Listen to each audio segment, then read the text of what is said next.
deja tus preconceptos, deja los senderos del pecado. Arrepiéntete. Arrepentirse quiere decir sentir dolor por la manera como has vivido y caer a los pies de Jesucristo y decirle: Señor, no quiero continuar viviendo de esa manera, me entrego a ti, me rindo a ti. Y entonces el Señor te toma en tus brazos y hace maravillas en tu vida. Muy bien, mis amigos queridos, el texto para esta noche voy a leer 3 textos diferentes. El primero está aquí en Filipenses, capítulo 4, versículo 4. Dice así: regocijaos en el Señor siempre. Otra vez digo, regocijaos. Piensa en las palabras de Pablo. Él dice: hermanos, regocijaos en el Señor siempre. No dice cuando las cosas te vayan bien. No dice solo cuando tu mesa está harta. No dice solo cuando tienes un buen empleo y ganas un buen sueldo. No dice cuando toda tu familia está en buen estado de salud. El apóstol Pablo dice: regocijaos en el Señor siempre, siempre, en todo tiempo, en las buenas y en las malas, en el día y en la noche, en el invierno y en el verano. Regocijaos en el Señor siempre. Ahora, tú puedes decir: bueno, eso es fácil decir, pero no es fácil vivir. Pero yo quisiera que tú sepas que cuando Pablo escribió la epístola a los filipenses, estaba preso en la prisión. ¿Y por qué? ¿Porque había hecho algo malo? Porque cuando una persona ha hecho algo malo y va a la cárcel, pues por lo menos le queda la resignación de que está ahí porque merece, está ahí porque hizo algo de malo. Pero en el caso de Pablo, ¿qué cosa mala había hecho? Yo te hago una pregunta en este momento. ¿Tú crees que Dios cuida a sus siervos? ¿Dios protege a sus siervos? ¿Los defiende del mal, sí o no? Claro que sí. Te hago otra pregunta. ¿Y tú crees que Pablo era un siervo de Dios? ¿Sí o no? Claro que sí. Entonces viene la tercera pregunta. ¿Y si Pablo era un siervo de Dios? ¿Y si Dios cuida siempre a sus siervos, por qué razón Pablo estaba preso? Él no había hecho nada de malo. ¿Sabes por qué él estaba preso? Por predicar el evangelio. Ahora, ¿Dios no debería cuidar a un siervo suyo que predique el evangelio? Sí, debería, desde la lógica humana, desde la perspectiva humana, sí. Al siervo de Dios que está cumpliendo su deber no debería pasarle nada de malo.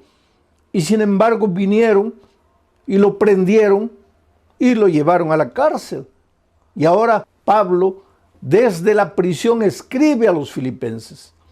¿Y qué les dice? Regocijaos en el Señor siempre. Y si leemos un poco más adelante, dice: regocijaos con cánticos y con himnos. Ahora, Pablo no estaba hablando una cosa teórica, una frase muy bonita de ser dicha: regocijaos en el Señor siempre, y que todo el mundo diga amén. No, no, no. Pablo estaba preso. Pablo estaba sufriendo, estaba pasando por el valle de la tribulación. Y él dice: regocijaos en el Señor siempre. Ahora tal vez tú me preguntes: pero ¿cómo es posible regocijarse en el Señor siempre? Está bien, en el momento de alegría, de felicidad, de abundancia, sí. Pero en el momento de tristeza, de dolor, de lágrimas, ¿cómo alguien se puede regocijar? Tú sabes que hay un desvío de conducta llamado masoquismo, que es la persona que busca el dolor y se alegra y se regocija con el dolor. Pero esto no tiene nada que ver con lo que Pablo está diciendo. Pablo dice: regocijaos en el Señor siempre. Y él lo estaba haciendo en medio del dolor. Pero ¿cuál era su secreto? Voy a repetir el texto y vas a ver el secreto. Regocijaos en el Señor siempre. En el Señor. Si tú no estás conectado al Señor, ahí no hay manera de que te regocijes en medio del dolor y en medio de las dificultades. El secreto es en el Señor. Por eso el título de esta semana de predicaciones es Conectados. ¿Conectados a quién? Conectados a Jesús. Relacionados con Jesús. Entonces, Cuando tú estás conectado a Jesús, cuando tú vives una vida de comunión con Jesucristo, ayer dijimos, vas a aprender a amar. Y hoy te digo, vas a aprender a regocijarte en medio del dolor, en medio de las dificultades, y la vida va a tener sentido para ti. No solo las cosas buenas, también las cosas tristes van a tener sentido para ti. ¿Sabes? El dolor, las dificultades, los momentos difíciles no nacen en la mente de Dios. Por favor, nunca pienses que estás sufriendo porque Dios te está castigando, que estás sufriendo porque Dios te mandó el dolor para hacerte pensar porque tú te estabas portando mal. No, nunca pienses así. Dios mismo dice, mira los pensamientos que tengo acerca de ti. Pensamientos de amor y no de odio. Pensamientos de bien, no de mal. Mira los pensamientos que tengo acerca de ti, pensamientos de paz.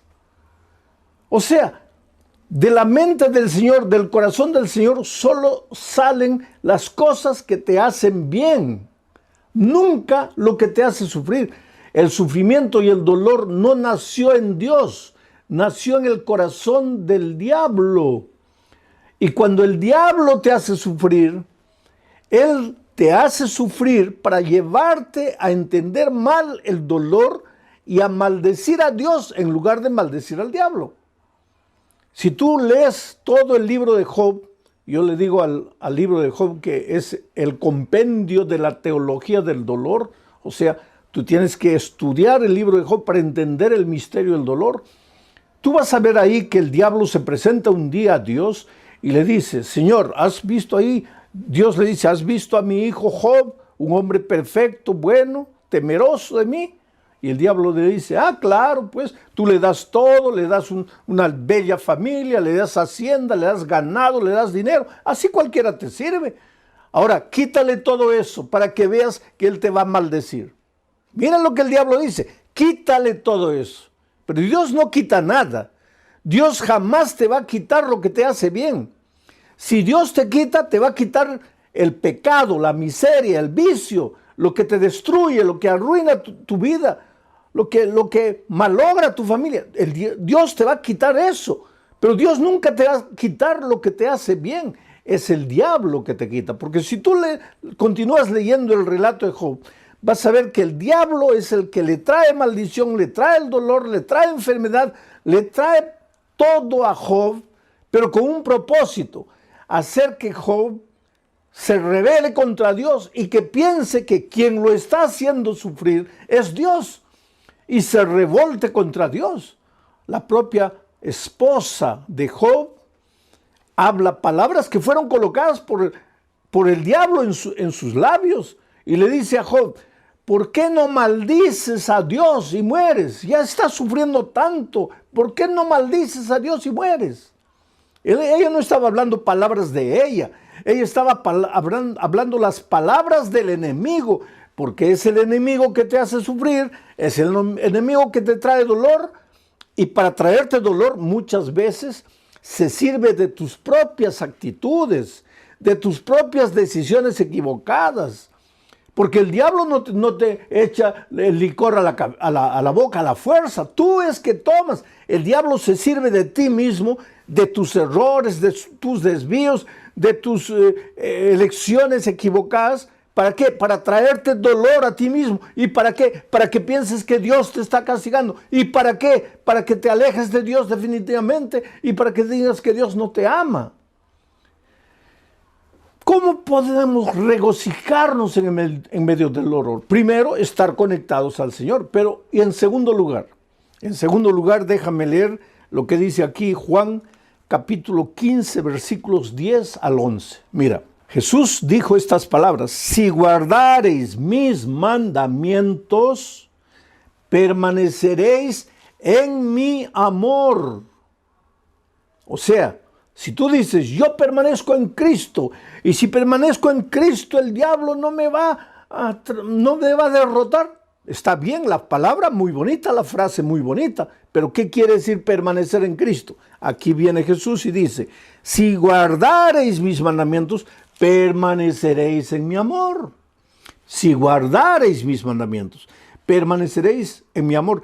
Así como yo, dice Jesús, he guardado los mandamientos de mi Padre y permanezco en su amor. Y después el versículo 11 dice, estas cosas os he escrito para que mi gozo, mi alegría, mi regocijo esté en vosotros y vuestro gozo sea cumplido. Aquí está el secreto. ¿Quieres tener la capacidad de alegrarte en las buenas y en las malas? ¿Quieres saber regocijarte, aprender a regocijarte en medio del dolor, en medio de las lágrimas? Hasta cuando un hijo tuyo se enferma, hasta cuando un hijo tuyo muere, aunque pierdas el empleo, ¿quieres encontrar gozo en esos momentos? Yo no digo que vas a levantar las manos al cielo y decir, Señor, muchas gracias porque he perdido el empleo. Muchas gracias porque mi hijo ha muerto. No vas a decir eso. Claro que vas a sufrir, claro que vas a llorar. Pero no te vas a desesperar porque en medio de todo eso vas a sentir paz en tu corazón. Regocijo, la alegría, el gozo de saber que Cristo está a tu lado, aunque no lo puedas tocar, aunque no lo puedas ver. Pero para experimentar esto que te estoy diciendo, tienes que estar conectado a Jesús. Y para estar conectado a Jesús, tienes que guardar sus mandamientos. Quiere decir, guardar sus mandamientos es una evidencia de que estás conectado al Señor Jesucristo. Y cuando estás conectado a Jesús, así como Jesús estaba conectado a su Padre, entonces vas a aprender a regocijarte en medio del dolor. Vas a experimentar lo que es gozo y la alegría de servir y de obedecer. Ahora, queridos, tú me puedes decir, oh, pastor, pero es muy difícil cumplir los mandamientos. Es muy difícil obedecer. No, querido. Tú estás equivocado. Te lo voy a decir de otra manera. Difícil es desobedecer. Te voy a explicar por qué. Cuando Adán y Eva fueron creados, ellos fueron creados con naturaleza perfecta, o sea, con la tendencia a obedecer. Para Adán y Eva, obedecer es como para nosotros desobedecer, natural. Adán y Eva no tenían que esforzarse para obedecer porque su naturaleza era perfecta. Ellos obedecían de manera natural. Así como tú tomas agua, como comes de manera natural, para Adán y Eva obedecer era natural. Pero infelizmente, pues Adán y Eva desobedecieron, se apartaron de Dios. Y al apartarse de Dios, de cierta manera, ellos iban contra su naturaleza, porque su naturaleza era de obediencia. Solo que al apartarse de Dios, por eso yo digo que el pecado es un misterio, tú no puedes explicar cómo una pareja que había sido creada con naturaleza perfecta, se esforzaron para alejarse de Dios. Pero cuando se alejaron de Dios y pecaron, perdieron la naturaleza perfecta y adquirieron lo que llamamos la naturaleza pecaminosa. ¿Qué es la naturaleza pecaminosa? Lo contrario de la naturaleza perfecta. Con la naturaleza perfecta, para ellos era natural obedecer, fácil obedecer. Pero con la naturaleza pecaminosa, lo que es natural ya no es obedecer, es desobedecer. Es caminar como un caballito loco por los prados, no tener en cuenta a Dios para nada, no querer andar en sus caminos, no seguir sus consejos, no guardar sus mandamientos, hacer lo que tú quieres. Eso es natural al ser humano, porque desde que nacimos nosotros, después de Adán y Eva, todos vinimos al mundo ya trayendo la naturaleza pecaminosa. Ahora, desde pequeñitos, nuestra tendencia es andar solos, correr solos, tratar de resolver los problemas solos. Y ojalá que nos fuera bien. Lo peor es que nos va mal. Desde pequeños cometemos algún pecado, hacemos algo errado, tratamos de esconder, de que nadie nos descubra. Y solos tratamos de solucionar el problema y nos hundimos cada vez más y más. Yo me acuerdo que cuando mi hijo mayor era un nené de 1 año, tal vez, Mi esposa había salido, me dejó al cuidado del muchachito. Yo estaba estudiando, pero vigilándolo. Y él andaba en la sala, agarraba una cosa, tenía varios juguetes ahí. Y yo estudiando, pero vigilándolo, estudiando, vigilándolo. Y de repente él se acercó a un vaso de cristal. Tú sabes que el cristal vale bastante, un vaso de cristal es precioso. Este era un vaso, un florero de cristal, porque nos habían regalado en el día de nuestro matrimonio. Y yo le dije, mira hijito, juega de este lado, pero no te acerques ahí. Juega por aquí, no, deja ahí. Cuidado con ese florero. Pero nosotros, pues los seres humanos somos así, ¿no? Parece que cuando nos dicen no, ahí es que queremos. Y eso es desde pequeñitos, porque ya venimos al mundo trayendo la naturaleza pecaminosa después que Adán pecó. Bueno, yo estaba leyendo y de repente siento la bulla. Él hizo caer el florero y el florero se hizo pedacitos.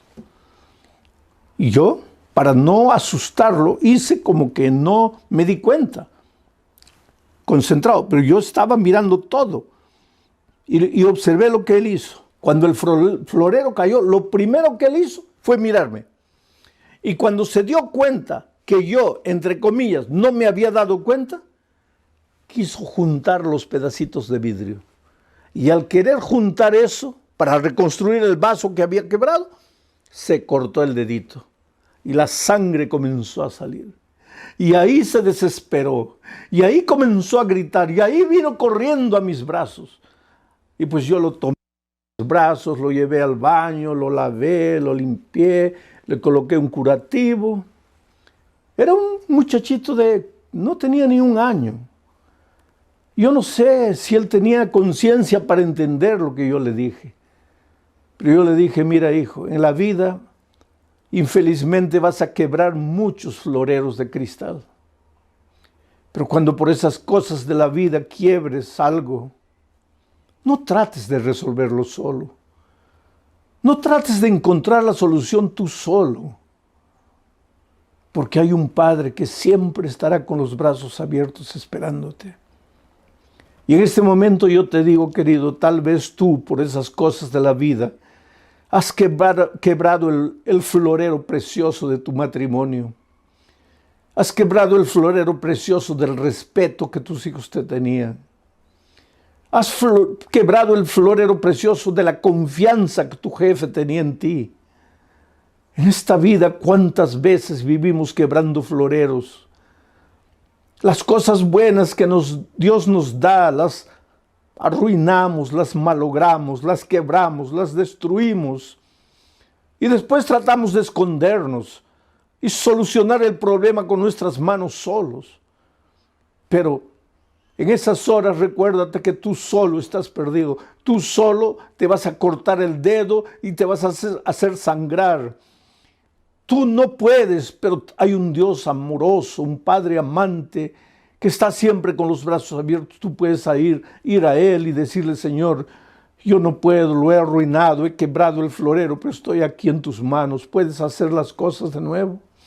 Y Dios es un Dios de segunda oportunidad, de tercera, de quinta, de milésima oportunidad. No tengas miedo de volver a Dios. Ah, pastor, pero yo ya me he ido tantas veces. Oh, pastor, pero yo ya he prometido tantas veces y no puedo cumplir. No importa, hijo. Ven a Jesús una vez y otra. Jesús solo no puede hacer nada por ti cuando tú no vienes. Porque Él no te puede forzar la voluntad. Él no puede hacer nada contra tu voluntad. Tú tienes que querer. Tú tienes que decir sí.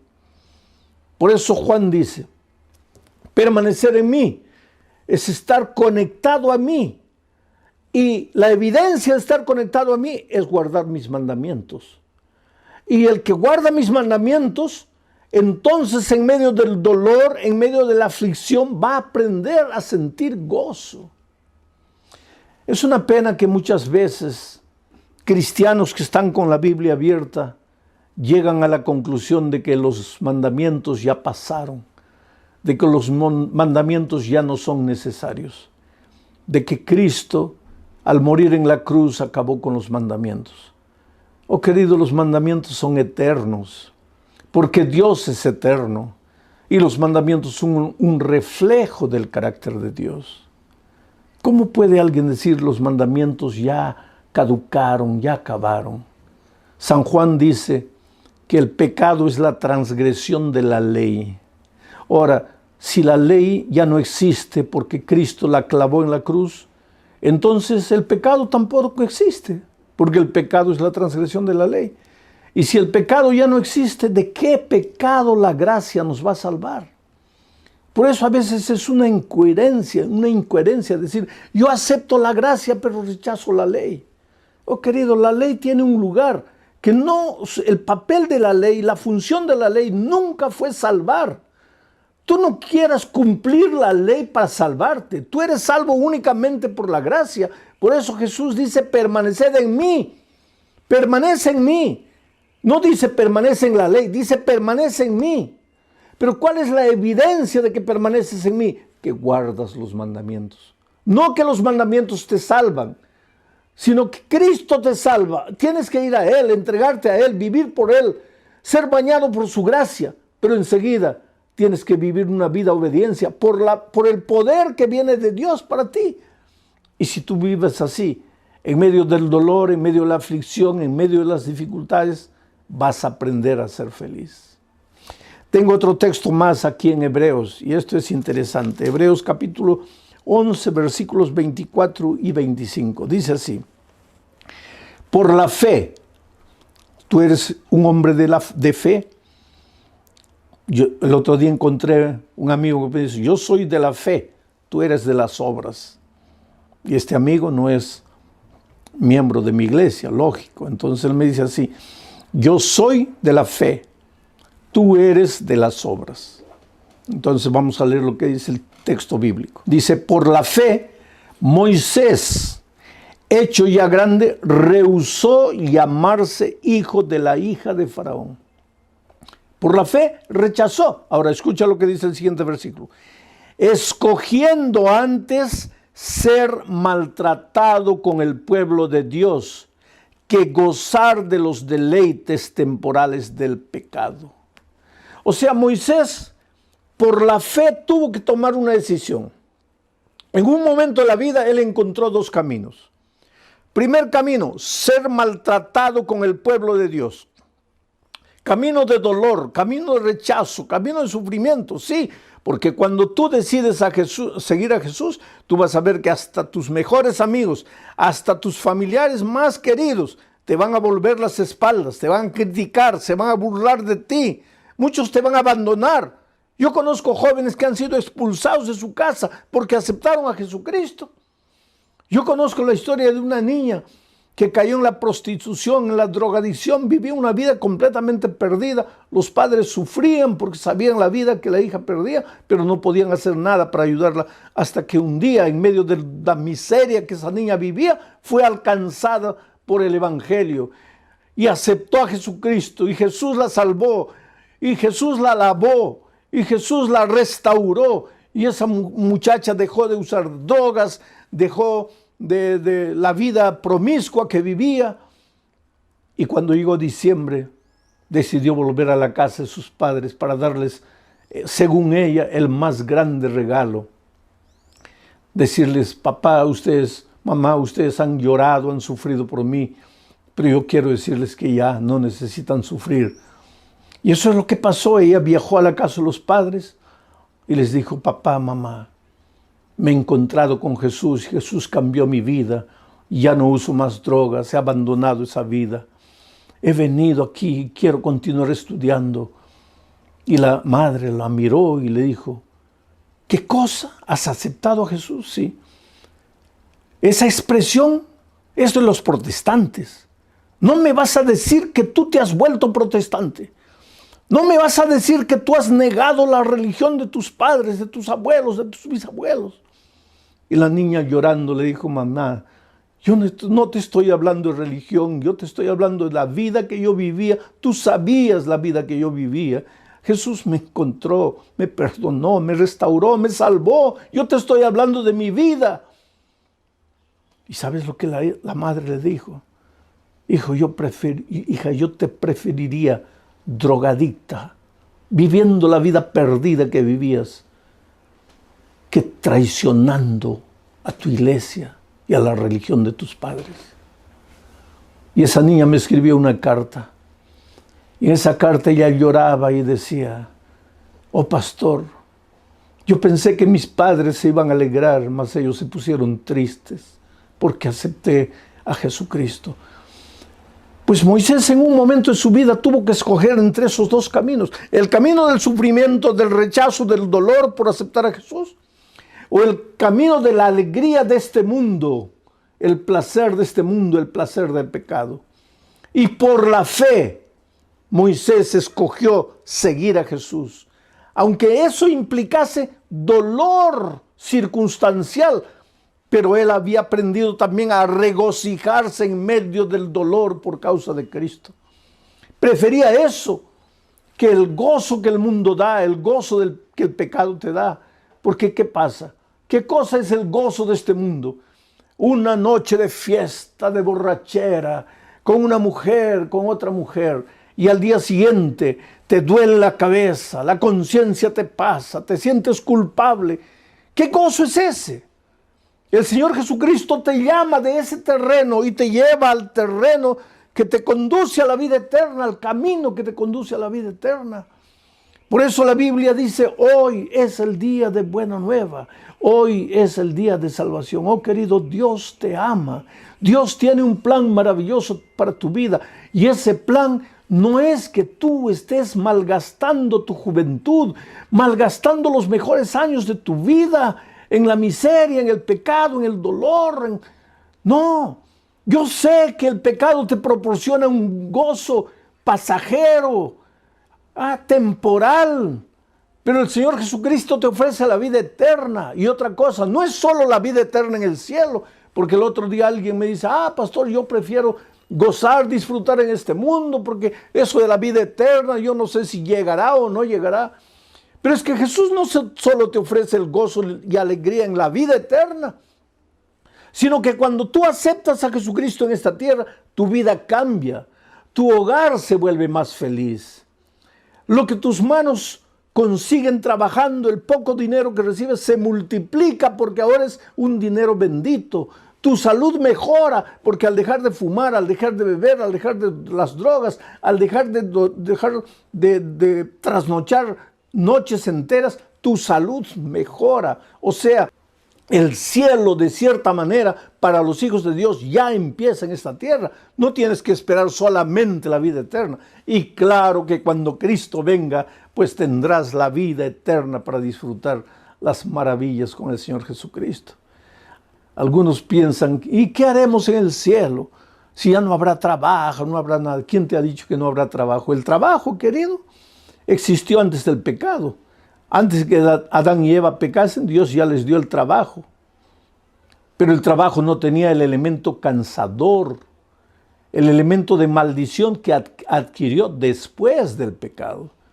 Por lo tanto, en el cielo continuaremos trabajando, continuaremos disfrutando de las maravillas de Dios, estudiando el bendito tema de la salvación, analizando el caso de amor de Dios, visitaremos otros planetas. Quiere decir, el gozo que Dios tiene preparado para ti no está escrito. Es cosa que ojo no vio, oído no oyó, ni ha subido en el pensamiento del hombre. Por tanto, yo te suplico en el nombre de Jesucristo, deja tus preconceptos, deja los senderos del pecado.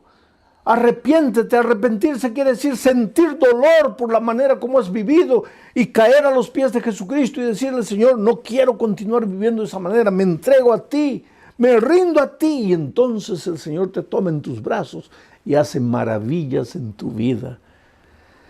Yo tengo en mis manos la historia de Janet Pineda, una señora que hace 3 años comenzó a estudiar la Biblia. Y cuando tú empiezas a estudiar la Biblia, lógicamente que el Espíritu de Dios empieza a hablarte. En cada versículo, en cada estudio, Dios te habla. Y ella sintió la voz de Dios diciéndole: hija, mira, ya llegó el momento, entrégate, bautízate. Pero ella fue endureciendo su corazón. ¿Por qué? Porque tenía agarrado afuera muchas cosas que ella debería abandonar. Porque tú no puedes servir a dos señores. Tú, cuando te entregas a Jesús, tienes que romper con los caminos del mal definitivamente. Ah, pastor, pero yo no tengo fuerzas. Tú no tienes, pero el Señor Jesús sí te va a dar las fuerzas. Porque cuando estás conectado a Jesús, viene la fuerza de Jesús y pasa para ti. Y ella recibió una invitación y otra invitación para bautizarse. Ella decía, no quiero compromiso, me gusta la palabra, me gusta el evangelio, pero no quiero bautizarme. Hasta que un día el Espíritu de Dios venció. Porque te digo, la palabra de Dios es como una espada de dos filos que penetra hasta la médula. Es como la pólvora que destruye la roca más dura. La palabra de Dios es vida. Si tú sigues estudiando la palabra, si tú no cierras la Biblia y sigues escuchando la voz de Dios, llega un momento en que tú no le puedes decir más no al Espíritu de Dios. Y Janet se entregó al Señor Jesús. Y ahora el mes de septiembre ella se bautizó. Esa alegría de Janet también puede ser la tuya. No importa cómo estás viviendo. Yo te pregunto, ¿hace cuánto tiempo tú le estás diciendo no al Señor Jesucristo? ¿Hasta cuándo le vas a decir no? ¿Qué estás esperando? Vuelvo a repetirte, estamos viviendo en los últimos momentos de la historia de este mundo. Ya no hay tiempo para postergar, ya no hay tiempo para decir no. Hoy es el día de buena nueva, hoy es el día de salvación. Sabes que en este momento, mientras tú estás escuchando la palabra de Dios, hay alguien orando por ti en su corazón. Alguien que te ama, alguien que ha estado estudiando la palabra de Dios contigo. Alguien que esperaba que en algún momento tú le dijeras sí a Jesús. Y en este momento los ángeles del cielo están cantando gloria y aleluya. Están mirando al cielo esperando para ver cuál va a ser tu decisión.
Isaías capítulo 53. Vamos a leer a partir del versículo 4. ¿Quién ha creído a nuestro anuncio? ¿Y sobre quién se ha manifestado el brazo de Jehová? Quiere decir, Isaías, en estos versículos que vamos a leer ahora, Isaías va a hablar del amor de Cristo. Pero antes de hablar ya empieza creando una interrogación. Dice, nadie me va a creer lo que voy a escribir aquí. Nadie, yo sé que nadie me va a creer.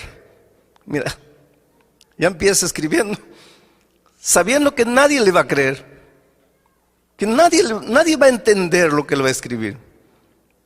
Y a partir del versículo 4 dice, ciertamente llevó Él, y está hablando de Jesús, nuestras enfermedades, sufrió nuestros dolores, y nosotros le tuvimos por azotado, por herido de Dios y abatido. Pero Él, herido fue por nuestras rebeliones, molido por nuestros pecados. El castigo de nuestra paz fue sobre Él, y por su llaga fuimos nosotros curados. Todos nosotros nos descarriamos como ovejas, cada cual se apartó por su camino, pero Jehová cargó en Él, en Jesús, el pecado de todos nosotros. Angustiado Él y afligido, no abrió su boca. Como cordero fue llevado al matadero, y como oveja delante de sus trasquiladores enmudeció y no abrió su boca. Yo estaba estudiando un día este texto con un judío, y cuando le di mi interpretación del texto, diciendo que aquí este texto estaba hablando de Jesús, del Mesías, porque ellos esperan un Mesías, el pueblo judío espera al Mesías todavía, porque para ellos el Mesías vendrá victorioso, glorioso, libertador. Ellos no pueden entender que el Mesías haya venido humilde, siervo, para morir, porque ellos esperan un Mesías político. Ellos no aceptan un Mesías espiritual. Y cuando yo le di la interpretación de este texto, él me dijo, pastor, esa interpretación que usted hace de este texto es una interpretación inmoral. Y yo le pregunté, pero ¿por qué inmoral? La palabra inmoral es muy fuerte. Me dice, porque que un malo muera por lo que hizo, eso es justo, eso es moral. Pero que un bueno que no hizo nada muera por un malo, eso es inmoral. Y puede ser, querido, desde el punto de vista humano, la muerte de Cristo en la cruz del Calvario no fue justa, fue inmoral. Pero Dios te amaba tanto que el Señor Jesucristo padeció la más o la peor de las injusticias que alguien pudiese haber sufrido. El día que tú entiendas lo que Jesús hizo por ti en la cruz del Calvario, no te va a quedar otro camino sino apasionarte por Cristo. Porque a veces tú no amas a Jesús porque no has entendido su amor. Te voy a contar una historia. Cuando era muchacho y estudiaba en el colegio, yo estudié en un colegio con internado, el internado de chicas y el internado de varones. Y un compañero mío, estábamos ya en el segundo, tercer año de teología, un compañero mío muy tímido. Esta es una historia linda del amor de la chica más linda del colegio, con el muchacho más feo del colegio. ¿Ya viste una chica linda? Multiplica por 10, esa chica era así, linda. ¿Ya viste un muchacho feo? Multiplica por 10, ese muchacho era así de feo. Pero era, además de feo, tímido, miedoso. No hablaba con nadie, pero muy bueno, honesto, trabajador, luchador, un grande colportor. En los veranos iba, trabajaba en las minas, vendía libros, ganaba dinero, volvía para estudiar. Era el alumno que en el inicio del año tenía todo el año pago porque luchaba, trabajaba duro. Nadie se fijaba en él. Todos teníamos enamoradas, novias, menos él. Un día él llegó con la noticia: Alejandro, estoy apasionado. Le digo, hombre, qué maravilla. ¿Y quién es la chica? Fulana. Fulana era la chica más linda del colegio. Los más lindos, guapos, conquistadores, habladores habían fracasado en conquistarla. Porque ella decía, yo vine aquí para estudiar, no para noviar. Y no le hacía caso a nadie. Y ahora mi amigo dice, fulana.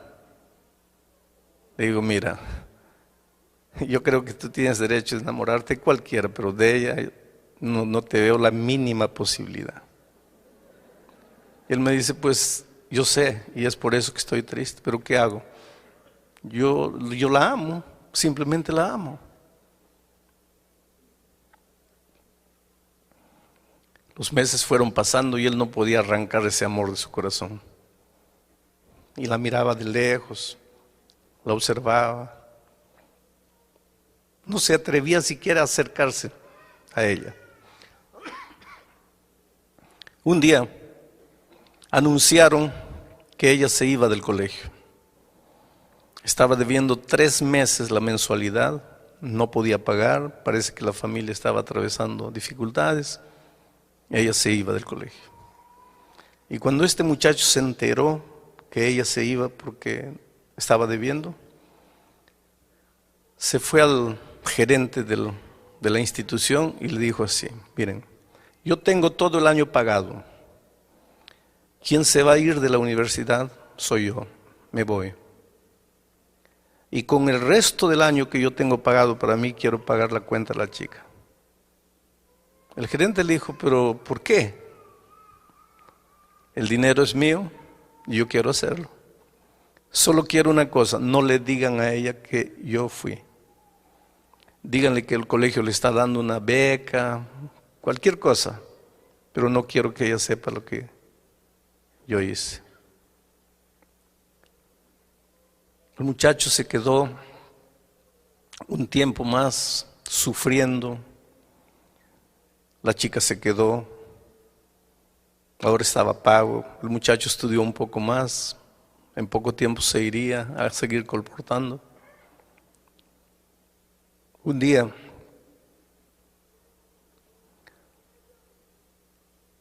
yo lo vi tan deprimido y le dije, mira, ¿por qué no vas y te declaras?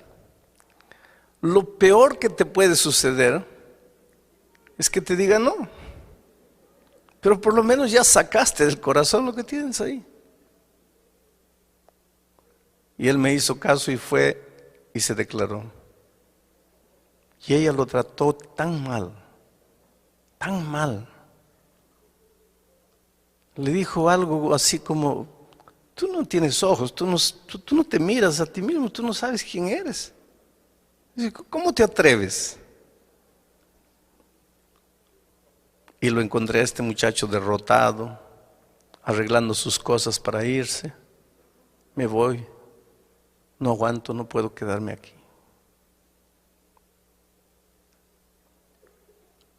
Un día me encontré con la chica. Le dije, mira, tú tienes el derecho de decir sí o no a cualquiera, pero creo que no tienes el derecho de tratar mal a las personas. Tú humillaste a ese muchacho y él te ama. Te ama tanto que tú no tienes idea de lo que él hizo por ti. ¿Sabes por qué no te fuiste el año pasado del colegio? ¿Sabes por qué él salió del colegio? No, porque yo recibí una beca. No fue una beca. fue él que pagó tus cuentas. Ella fue al gerente, agarró al gerente, le dijo, dime la verdad. El gerente le dijo, es verdad. Ella se sintió humillada, desapareció por unos días. Yo me arrepentí de haber dicho lo que dije. El tiempo pasó, 1 mes, 2 meses, yo trataba de evitar esa conversación con mi amigo, con todos. Un día él me busca y me dice, tengo una noticia que no vas a creer. ¿Qué noticia? Estoy enamorando.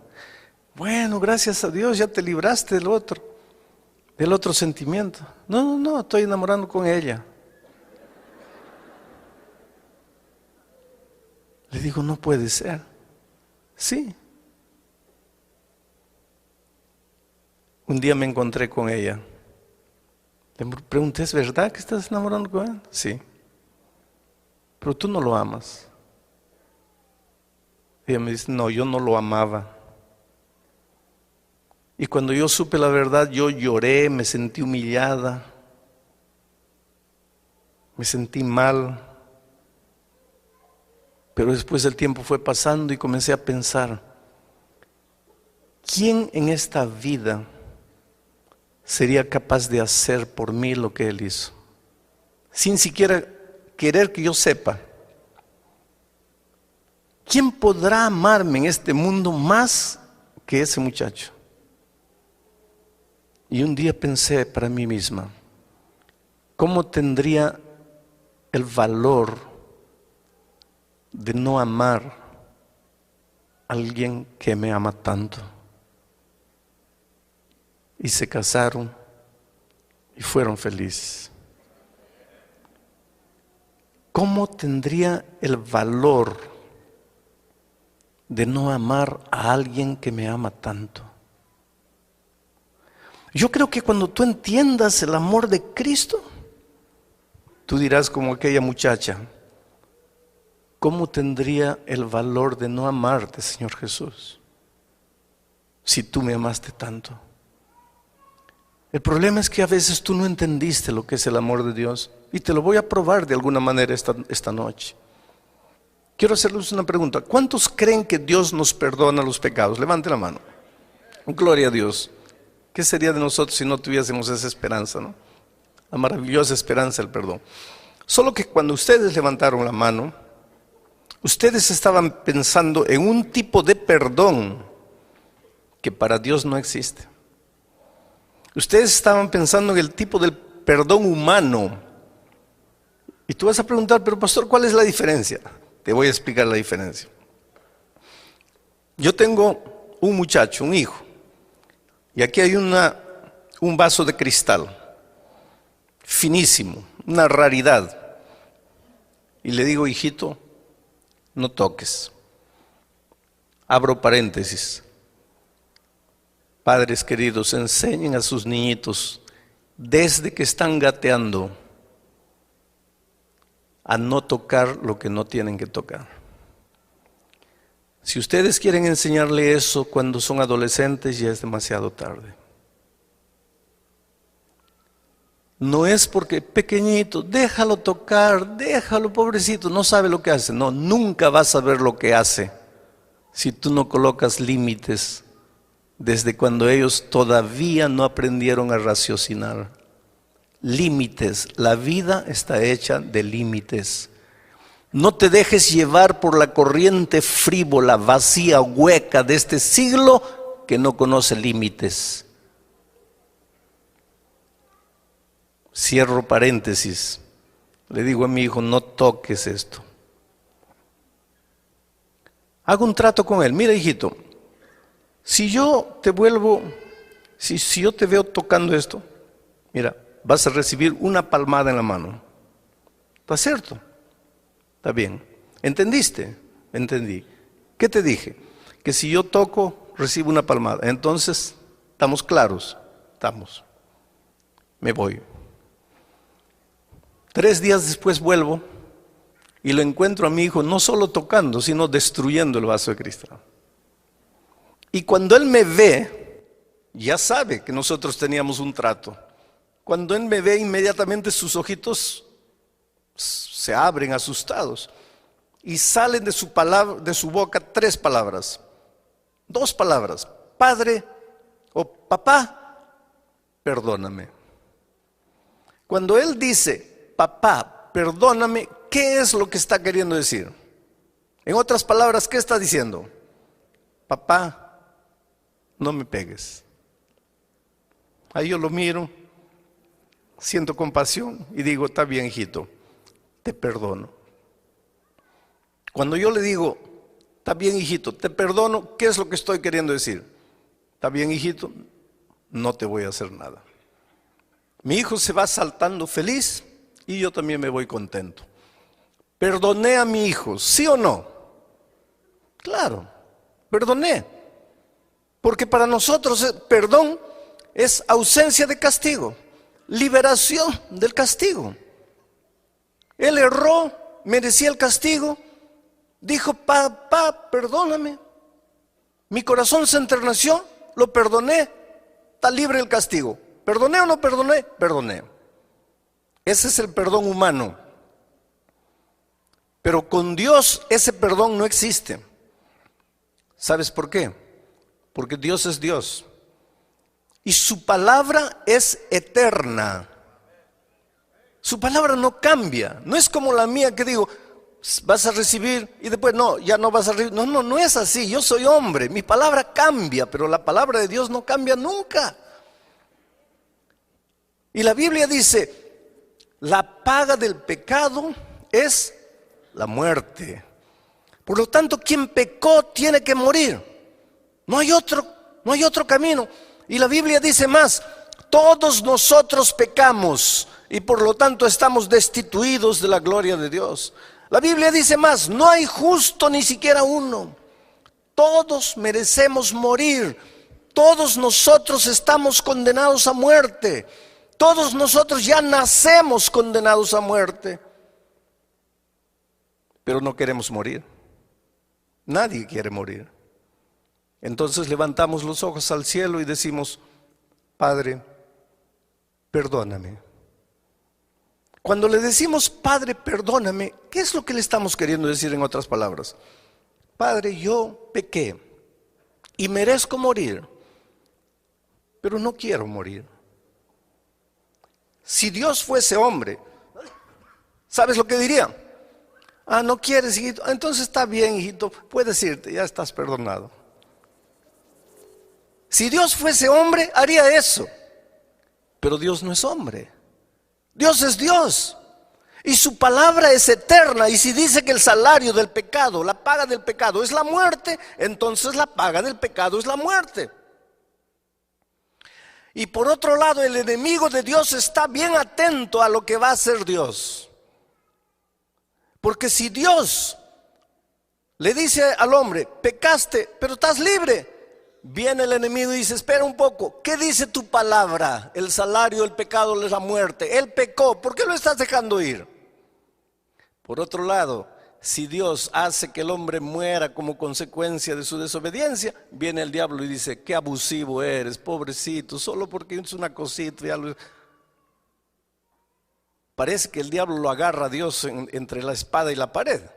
Si Dios hace una cosa, está mal. Si Dios hace la otra cosa, está mal. ¿Qué hace Dios? Ahí entra el amor maravilloso de Cristo. Porque Dios quiere perdonar al ser humano. Dios quiere que el hombre no sufra la consecuencia de su desobediencia cuando él se arrepiente, cuando él reconoce que está en pecado. Pero tiene que cumplir al mismo tiempo su palabra que dice que el salario del pecado es la muerte. Ahí se levanta la persona maravillosa del Señor Jesucristo. Porque Jesús le dice a su Padre, Padre, mira, antes de que el hombre sufra las consecuencias de su desobediencia, porque todos pecaron y están destituidos de la gloria de Dios. Todos pecaron y están condenados a morir, pero Padre, antes que el ser humano sufra las consecuencias, déjame ir a la tierra como ser humano. Y el Padre permite que su Hijo se haga hombre. Y el Señor Jesucristo viene a esta tierra como un ser humano. No se vistió de ser humano. No se disfrazó de ser humano. Se transformó en ser humano, humano como tú, pero nunca dejó de ser Dios. Fue plenamente Dios y fue plenamente hombre. No vamos a entender el misterio de la encarnación, pero vino y en esta tierra fue tentado en todo. No hay una tentación que tú sientas en la vida que Jesús no haya probado. La peor de las tentaciones. Tú puedes decir, no, pero en los tiempos de Él no había este tipo de... Querido, todas las tentaciones, de todos los tipos, de todos los tiempos, de todas las características, Jesús sufrió en carne propia. En el desierto, las 3 tentaciones que Él sufrió abarcaban la vida toda en su plenitud.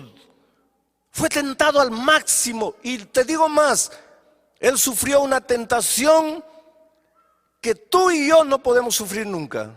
¿Sabes cuál es? Jesús era Dios, pero cuando vino a esta tierra hizo un trato con su Padre, que en esta tierra no usaría sus poderes divinos sin el consentimiento de su Padre. Y el diablo trataba de que Él usase sus poderes divinos para Él, sin el consentimiento del Padre, porque sabía que si Él hacía eso, pecaba. Esa tentación tú no tienes, porque tú y yo no tenemos poderes divinos. Pero Él tuvo. Y la Biblia dice, fue tentado en todo, pero sin pecado. ¿Quién me redarguye de pecado?, pregunta Él. El enemigo, que es especialista en hacer pecar y después echarte los pecados en la cara. Yo lo desafío que apunte un mínimo, una partícula de pecado en la vida de Cristo. No hay. Por lo tanto, querido, Jesús como ser humano vino y obedeció. Y por lo tanto, si obedeció, merecía la vida. El ser humano desobedeció y porque desobedeció, merecía la muerte.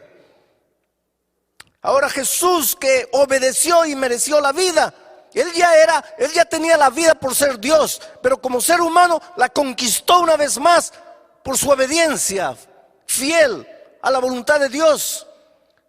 Ahora Jesús se presenta delante de su Padre y le dice: Padre, en el principio eterno de la palabra dice que el hombre que peca tiene que morir, pero el hombre que no peca merece vivir. Yo fui a la tierra como ser humano. Fui tentado en todo, sin pecado. Yo merezco la vida como ser humano, aunque tengo la vida por ser Dios. Y el hombre merece la muerte. Entonces, Padre, en la palabra, en el principio eterno de tu palabra, no hay nada que diga que no puede haber un intercambio. Entonces la vida que yo conquisté porque obedecí, se la quiero entregar al ser humano. Y la muerte que el hombre merece porque desobedeció, la voy a tomar yo para mí. Y fue eso lo que sucedió en la cruz del Calvario. Un intercambio de amor.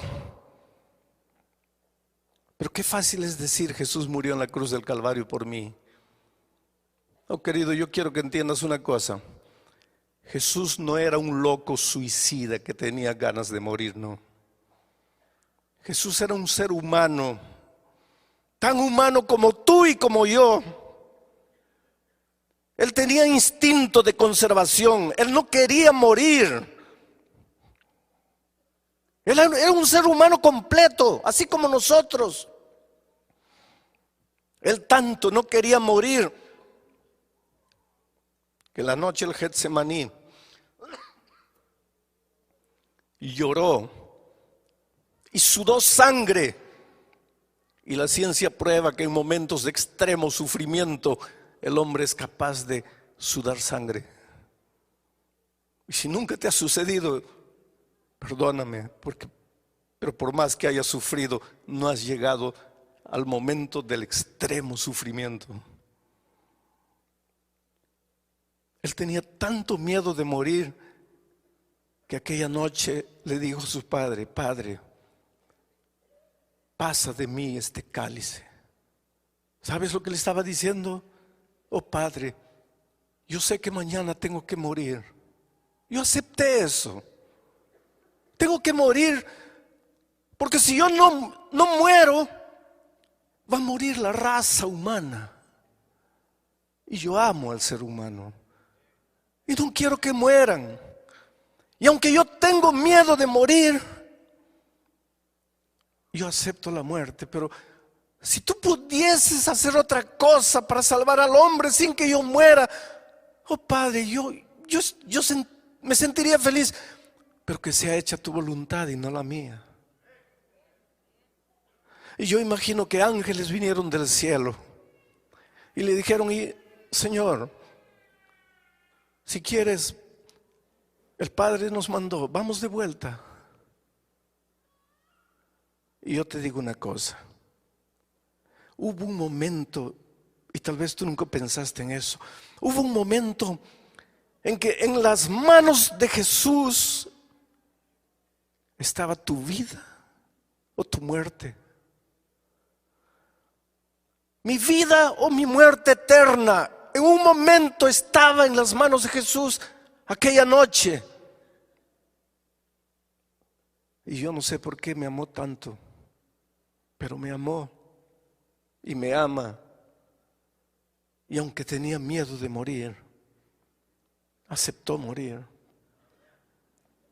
Para que entiendas mejor este asunto del intercambio, quiero que pienses en lo que pasó con la muerte de Cristo. Había un delincuente famoso llamado Barrabás, el peor de los delincuentes de aquel tiempo. La policía lo buscaba, la sociedad tenía miedo de él, y unos días antes de la muerte de Cristo lo aprendieron, lo juzgaron y lo condenaron a la muerte de cruz. La muerte de cruz era la peor de las muertes. ¿Saben por qué? Porque era una muerte sanguinaria, era una muerte fría, calculada, premeditada. La muerte de cruz era preparada para hacer sufrir, porque clavaban al hombre en una cruz, lo clavaban en las manos y en los pies. Esa no era una muerte para matar instantáneamente, porque si le clavasen en el corazón o en la mente, todavía. Pero no, lo clavaban en las manos y en los pies. ¿Quién muere porque le clavan las manos y los pies? Nadie. Y después levantaban la cruz y el hombre se quedaba colgado ahí, sangrando. La ley decía que nada podía dársele de comer, nada podía alcanzársele a no ser un poco de vinagre en una estopa y pasarle por los labios. Ahí estaba el hombre, colgado en la cruz. De día el sol caliente de aquellas tierras lo quemaba. La sangre chorreaba, se secaba en sus brazos, las moscas venían, él clavado, no podía moverse. En la noche, el viento helado de la montaña lo castigaba como un latigazo. Al día siguiente, el sol de nuevo lo quemaba. A la noche siguiente, el látigo del frío de nuevo lo castigaba. Dependiendo de la resistencia física del delincuente, podía quedar un día, 2 días, 3 días, 4 días, 5 días. Llegaba un momento, porque la ley decía que solo podía ser sacado de la cruz cuando hubiese muerto, pero llegaba un momento en que el delincuente miraba y decía: por favor, mátenme, acaben con mi sufrimiento, no aguanto más. Y ese era el momento de la venganza de la sociedad. Nos hiciste tanto mal, nos hiciste sufrir, ahora muere. Siente el gusto de lo que hiciste con tanta gente inocente. Los peores asesinos, los peores delincuentes merecían eso. Y Barrabás fue condenado a ese tipo de muerte. Mandaron llamar al carpintero porque había que preparar una cruz con las medidas del delincuente. Porque si el delincuente midiese 2 metros, ¿cómo lo iban a clavar en una cruz de 1,50? Entonces llamaron al carpintero, y el carpintero tomó las medidas de Barrabás, tanto de largura, tanto de altura, etcétera. Fue, trabajó con la madera, seguramente colocó el nombre abajo, Barrabás, cruz de Barrabás. Llevó, recogió su dinero y se fue. Perdonen.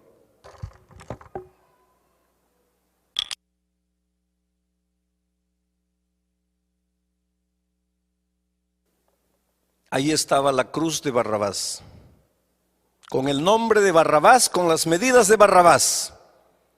Y ahí estaba Barrabás para ser crucificado en esa cruz. Merecía la cruz. Pero 2 días antes, los judíos prendieron a Jesús y lo juzgaron. Un juicio mentiroso, un juicio injusto. ¿Casualidad? No. Por tras de todo eso estaba el amor maravilloso de Cristo por nosotros. Fue condenado a la peor de las muertes, a la muerte de cruz. Pilato no quería que Jesús muriese. Trató de defenderlo. Ustedes conocen la historia. Él pensó, ya sé cómo lo voy a defender. Mañana es fiesta y en las fiestas como estas soltamos un preso. Voy a colocar a Jesús, pero voy a pedir al pueblo que escoja con otro preso. Voy a escoger al peor de los presos, a Barrabás. Y con toda seguridad la gente va a querer que libere a Jesús y que matemos a Barrabás. Y yo me lavé las manos y Jesús está libre. Y al día siguiente, ustedes conocen la historia, ahí fue Pilato y dijo, en ocasiones como esta libramos un preso. Aquí está Barrabás y aquí está Jesús. Barrabás que mató a tanta gente, Jesús que no hizo nada. ¿A quién quieren ustedes que suelte? Y Pilato casi enloqueció cuando escuchó del pueblo decir, suelta a Barrabás, crucifica a Cristo. Pilato no podía entender. Entró desesperado para el palacio. Vinieron los guardias, le sacaron las esposas a Barrabás. Yo creo que la persona que mejor entendió lo que quiere decir Jesús murió por mí fue Barrabás. Porque cuando se vio libre, yo imagino que Barrabás se comenzó a golpear la cara. Pensó, ¿qué pasa? Estoy despierto, estoy soñando, ya morí. ¿Qué pasa conmigo? Yo, Barrabás, estoy libre. Y este Jesús que no le hizo mal a nadie va a morir en mi lugar. Barrabás entendió lo que quiere decir Jesús murió en mi lugar. Oh queridos, ya no había tiempo para llamar al carpintero para construir una cruz para Jesús. Además ahí había una cruz vacante. Aquel viernes, cuando Jesús fue subiendo la cruz del Calvario, la montaña del Calvario, y cayó una vez y otra vez y otra vez y otra vez. ¿Sabe por qué cayó? Porque él no estaba cargando su cruz. ¿Y sabe por qué?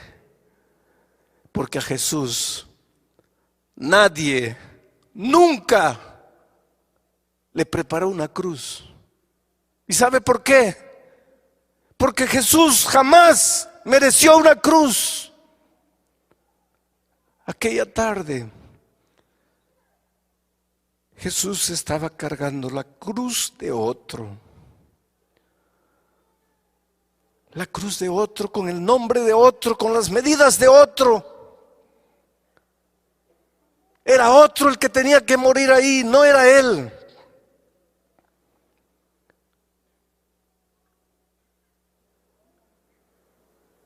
Llegaron al topo de la montaña,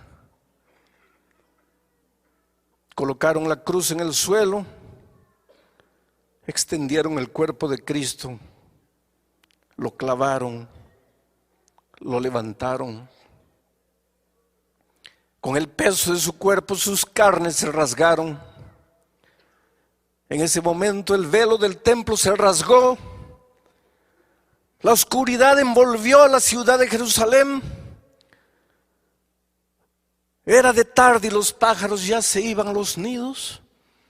Las bestias corrían en los campos desesperadas de un lado para otro, presintiendo en su irracionalidad que algo extraordinario estaba sucediendo. Solo el ser humano, la más inteligente de las criaturas, no se daba cuenta de lo que estaba haciendo. Jesús murió. ¿Quiénes lo mataron? Los judíos. Así pensamos, ¿no es cierto? Cuando yo era chico, mi madre tenía un libro llamado Primeros Pasos. Ya no existe ese libro. Había ahí el cuadro de la crucifixión de Cristo. Y yo le preguntaba a mi mamá, ¿quién es este que está en esta cruz aquí? Ella me decía, ese es el buen ladrón. Y este otro, ese es el mal ladrón, hijo. ¿Y quién es este que está en el centro? Es el Señor Jesucristo, que murió por nuestros pecados. Y estos que están abajo, ¿quiénes son? Y mi madre se llenaba de ira y me decía, hijo, esos son los perros soldados que mataron a Cristo. Y toda mi vida crecí pensando que fueron los soldados que mataron a Cristo. Hasta que un día, echado en mi cama, mirando al techo, pensando en mis errores, en mis faltas, en mis desatinos, pidiendo perdón a Dios, me di cuenta que no fueron los soldados que mataron a Cristo. Fui yo. Era la única manera de salvarme. No había otra. Porque cada vez que me arrodillo para decirle, Dios mío, perdóname, ¿sabe lo que le estoy diciendo? Dios mío, no quiero morir. Y si Dios fuese hombre me diría, está bien, estás libre. Pero Dios no es hombre, es Dios, su palabra es eterna. Y me dice, hijo, pero está escrito, la paga del pecado es la muerte y tú pecaste. Señor, pero no quiero morir. Entonces solo hay un camino. ¿Cuántas veces conté la historia del pastor H.M.S. Richard, que fue el fundador del programa de La Voz de Profecía aquí en los Estados Unidos? Él cuenta que cuando era joven, cuando él era adolescente, le gustaba robar las manzanas del vecino, la chacra. Y un día la vecina se quejó y la mamá tomó una vara verde y le mostró la vara al hijo y le dijo, mira hijo, ¿estás viendo esta vara? Si la vecina vuelve a quejarse, ¿estás viendo la vara? Te voy a dar 5 veces con esta vara en las espaldas. ¿Me estás escuchando? Sí, mamita. ¿Qué te dije? Que si vuelvo a robar las manzanas me das 5 veces. Entonces está claro, está claro. Pasó un día, 2 días, una semana, 2 semanas. Las manzanas estaban más lindas que nunca, más rojas, bonitas. La tentación es así. Y él no resistió y saltó, agarró 5 manzanas y cuando ya estaba cayendo de vuelta al patio, ahí estaba la mamá con la vara en la mano. Las manzanas rodaron y él se quedó asustado mirando a la madre y le dijo, mamita, perdóname. ¿Qué estaba queriendo decir? No me des. La mamá le dijo, no hijo, nosotros teníamos un trato. Si tú entrabas una vez más, yo te daba 5 veces. Entraste, tengo que darte. Pero mamita, por favor, perdóname. No hay perdón. Mamita, yo soy tu hijo, tú no me amas. se arrodilló pidiendo perdón a la mamá. ¿Y qué madre puede quedarse insensible cuando ve a su hijo arrodillado, llorando, pidiendo perdón? Y la madre le preguntó, hijo, ¿no quieres recibir los 5 varazos en las espaldas? No, mamita. Entonces levántate. Y él se levantó. Y la mamá le extendió la vara y le dijo, hijo, toma la vara. Y él agarró la vara. Y le dijo, mira, teníamos un trato.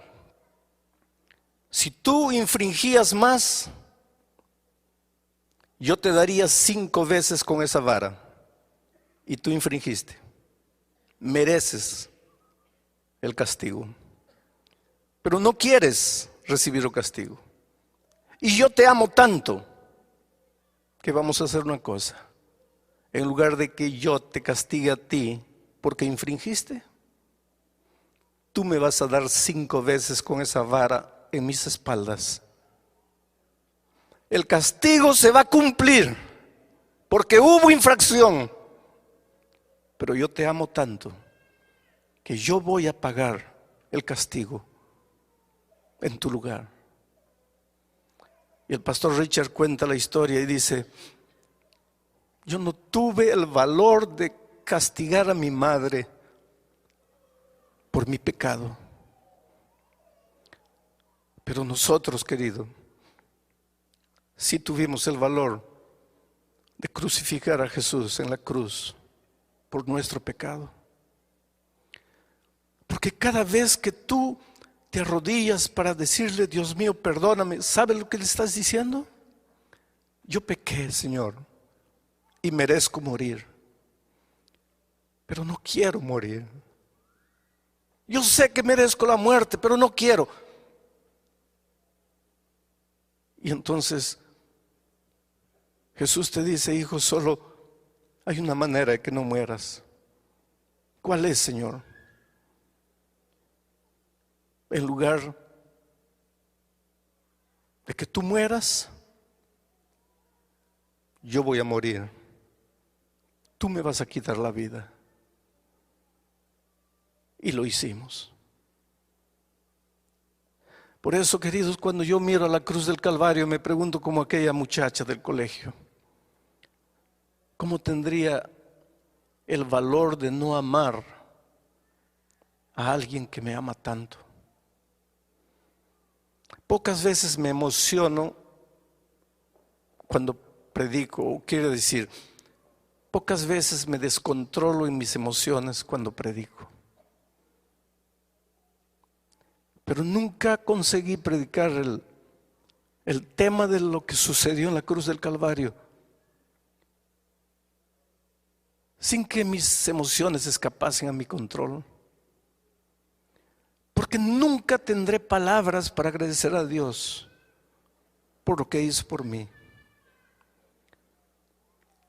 ¿Qué hubiera sido de nosotros si el Señor Jesús no hubiese estado dispuesto a morir en la cruz?